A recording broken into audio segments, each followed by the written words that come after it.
Remember when the Magnificent Seven made being a gunslinger look like the coolest job on earth?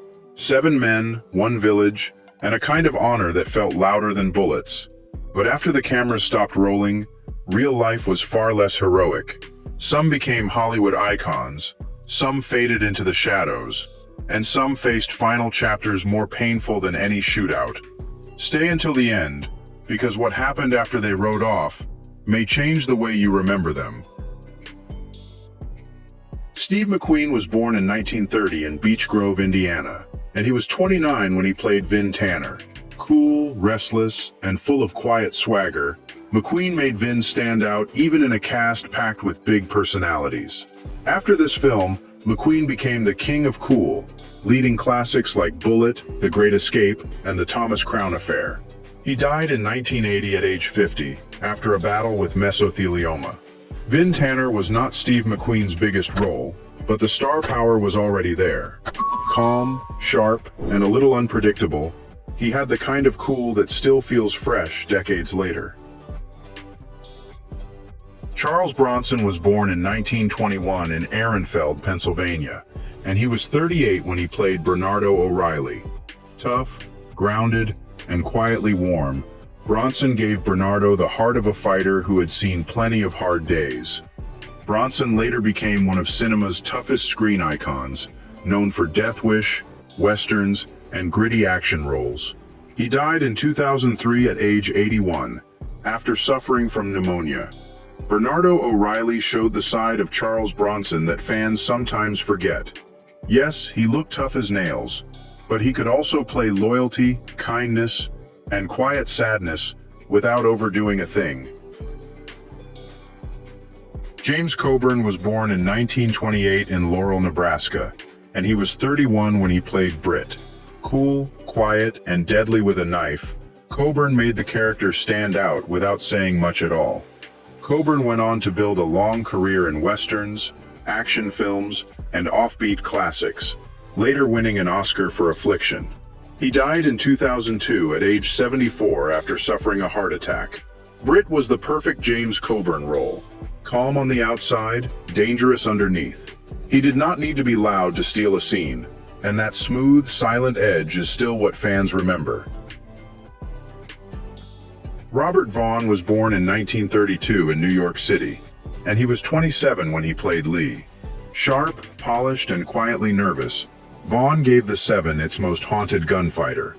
Vaughn later became a television icon with The Man from UNCLL, bringing charm and intelligence to every role he touched. He died in 2016 at age 83 after a battle with leukemia.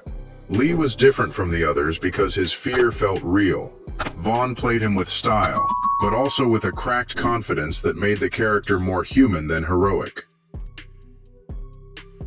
Horst Buchholz was born in 1933 in Berlin, Germany, and he was 26 when he played Chico. Young, fiery, and desperate to prove himself, Buchholz gave Chico the restless energy of a man chasing respect. Before and after this role, Buchholz was known as one of Europe's exciting young stars, sometimes called the James Dean of German cinema. He died in 2003 at age 69 from pneumonia. Chico brought a different spark to the Seven. He was not calm like the older men, and that was the point. Buchholz made him impatient, emotional, and easy to root for. Brad Dexter was born in 1917 in Goldfield, Nevada, and he was 43 when he played Harry Luck. Smooth, confident, and always chasing the money, Dexter made Harry feel like the one guy who never stopped calculating the odds. Dexter spent much of his career playing tough guys, soldiers, and Western men, but off-screen he was also known for saving Frank Sinatra from drowning. He died in 2002 at age 85 after suffering from emphysema. Harry Luck was not the noblest member of the Seven, and that made him interesting. Dexter gave him charm, ego, and just enough heart to make his final choice feel earned. Eli Wallach was born in 1915 in Brooklyn, New York, and he was 44 when he played Calvera. Loud, clever, and dangerously charming, Wallach turned the villain into someone you hated watching but loved seeing on screen. Wallach went on to become one of Hollywood's greatest character actors, later stealing scenes in The Good, The Bad, and the Ugly as Tuco. He died in 2014 at age 98 from natural causes. Calvera could have been a simple bandit, but Wallach made him bigger than that. He gave the role humor, menace, and personality, which is why the villain still feels alive decades later. Jorge Martinez de Hoyos was born in 1920 in Mexico City, Mexico, and he was 39 when he played Hilario. Honest, worried, and deeply human, he gave the villagers a real emotional face, instead of just making them background characters. Jorge had a long career in Mexican film and television, bringing a grounded, believable quality to many roles. He died in 1997 at age 77 after a battle with lung cancer. Hilario was not one of the gunfighters, but his presence mattered. Through him, the audience understood the fear, pride, and hope of the village, and why the Seven's mission meant something. Rosenda Monteros was born in 1935 in Veracruz, Mexico, and she was 24 when she played Petra. Gentle, beautiful, and full of quiet feeling, Monteros gave Petra a softness that balanced the rough world around her. Monteros continued working across Mexican cinema, theater, and television, building a respected career far beyond this one Western. She died in 2018 at age 83 after suffering a heart attack. Petra gave the story a touch of innocence and warmth. Her scenes with Chico helped show that the village was not just a place to defend, but a home worth staying for. Vladimir Sokolov was born in 1889 in Moscow, Russia, and he was 70 when he played the old man. Wise, tired, and quietly powerful, Sokolov gave the village its moral voice. Before Hollywood, Sokolov had already lived a remarkable career across Russian, German, French, and American cinema. He died in 1962 at age 72 after suffering a stroke. The old man did not need much screen time to leave a mark. Sokolov made him feel like the soul of the village, someone who understood fear, sacrifice, and courage better than anyone. John A. Alonzo was born in 1934 in Dallas, Texas, and he was 26 when he played Miguel. Young, sincere, and full of hope, Alonzo brought a natural honesty to one of the village roles. Alonzo later became far better known behind the camera, working as a respected cinematographer on major films like Chinatown and Scarface. He died in 2001 at age 66 after a battle with cancer. Miguel may not be the first character people name, but Alonzo's presence still adds something real. His later success behind the lens makes his appearance here feel like a cool little piece of film history. Rico Alanis was born in 1919 in Juarez, Mexico, and he was 40 when he played Sotero. Tough, watchful, and grounded, Alanis brought the kind of lived-in presence that made the village feel real.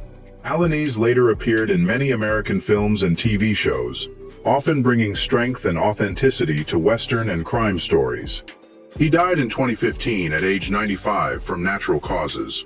Sotero was a small role, but Alanis made him feel like part of a real community. His face, his silence, and his steady energy helped sell the danger the villagers were living under.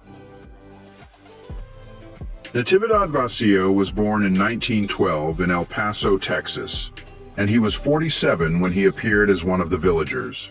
Calm, weathered, and believable, Vacío gave the background of the film a human texture. Vacío built a long career in film and television, often appearing in westerns, dramas, and adventure stories. He died in 1996 at age 84 after suffering from heart disease. Even in a smaller role, Vacío helped make the village feel alive. That is the kind of supporting presence classic westerns needed. Not flashy, but honest enough to make the whole world feel real. Val Avery was born in 1924 in Philadelphia, Pennsylvania, and he was 35 when he played Henry. Sharp-faced, streetwise, and rough around the edges, Avery brought a bit of hard American grit to the film. Avery became a familiar face across movies and television, showing up in crime stories, dramas, and character roles for decades. He died in 2009 at age 85 after a heart attack. Henry was not a huge role, but Avery had the kind of face audiences remembered. He could walk into a scene for a short moment and still make it feel more alive, tougher, and more believable. Yul Brynner was born in 1920 in Vladivostok, Russia, and he was 40 when he played Chris Larrabee Adams. Bald, sharp-eyed, and totally commanding, Brynner gave Chris the kind of presence that made every other man seem to orbit around him. Brynner was already a major star from The King and I, but Chris gave him a new kind of Western cool. He died in 1985 at age 65 after a battle with lung cancer. Chris Larrabee Adams was the backbone of the Seven. Calm, fearless, and almost mythic, Brynner made him feel less like a hired gun and more like a legend walking straight out of the dust. The stars of the Magnificent Seven may be gone, but their faces, voices, and legendary performances still live on forever. Which cast member's story touched you the most? Let us know in the comments, and don't forget to like, subscribe, and watch the next Then and Now video.